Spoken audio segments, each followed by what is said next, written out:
सोचिए, अगर सिर्फ एक बटन दबाकर कोई पूरा शहर मिटा सकता हो, क्या ये मुमकिन है? हाँ, मुमकिन है। और इसी का नाम है एटम बम। लेकिन सवाल ये है, आखिर एक एटम बम इतना ताकतवर कैसे होता है? इसमें ऐसा क्या है जो एक पल में तबाही मचा देता है? आज इस वीडियो में हम जानेंगे एटम बम का विज्ञान, इसका इतिहास और इसके पीछे की विनाशकारी सच्चाई।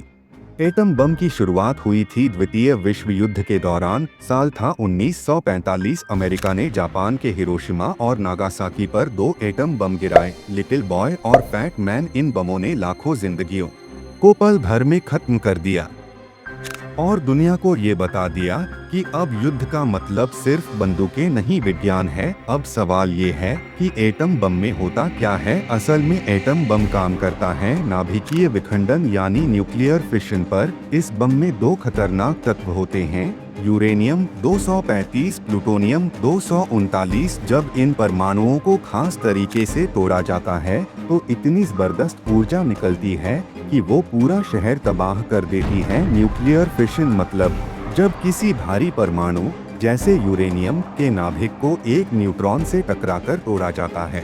इस टकराव से निकलते हैं 2 छोटे परमाणु, 2-3 और न्यूट्रॉन और एक धमाकेदार ऊर्जा।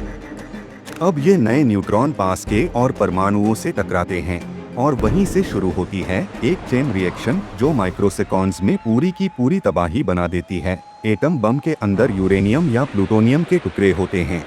जैसे ही बम एक्टिवेट किया जाता है, एक टुकड़ा जबरदस्ती दूसरे से टकराया जाता है, जिससे बनता है क्रिटिकल मास। इसके बाद चेन रिएक्शन शुरू होती है, डॉट और फिर धमाका। इस धमाके से पैदा होती है करोड़ों डिग्री तापमान, तेज शॉकवेव, धुएं और आग का गुबार और जानलेवा रेडिएशन। सिर्फ एक छोटा सा एटम बम भी 15,000 टन TNT जितनी शक्ति छोड़ सकता है, मतलब 15,000 टन बारूद जितनी तबाही। एक पल में हिरोशिमा पर गिरा बम सिर्फ 64 किलो यूरेनियम लेकर गया था, लेकिन उसने पूरा शहर तबाह कर दिया। अब बात करते हैं हाइड्रोजन बम की, जो एटम बम से कई गुना ज्यादा खतरनाक होता है।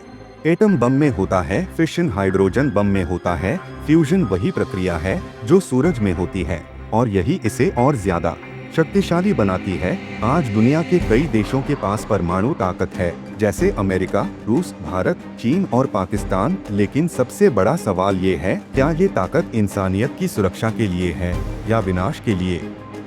परमाणु बम सिर्फ हथियार नहीं, बल्कि मानव सभ्यता के भविष्य का खतरा भी बन सकते हैं। तो दोस्तों, एटम बम विज्ञान का कमाल जरूर है, लेकिन ये हमें ये भी सिखाता है कि अगर शक्ति का इस्तेमाल सही ना हो तो उसका नतीजा सिर्फ विनाश होता है। उम्मीद है आपको इस वीडियो से कुछ नया जानने को मिला होगा। वीडियो अच्छा लगा हो तो हमारे चैनल को सब्सक्राइब करें, लाइक करें और अपने दोस्तों के साथ शेयर करें।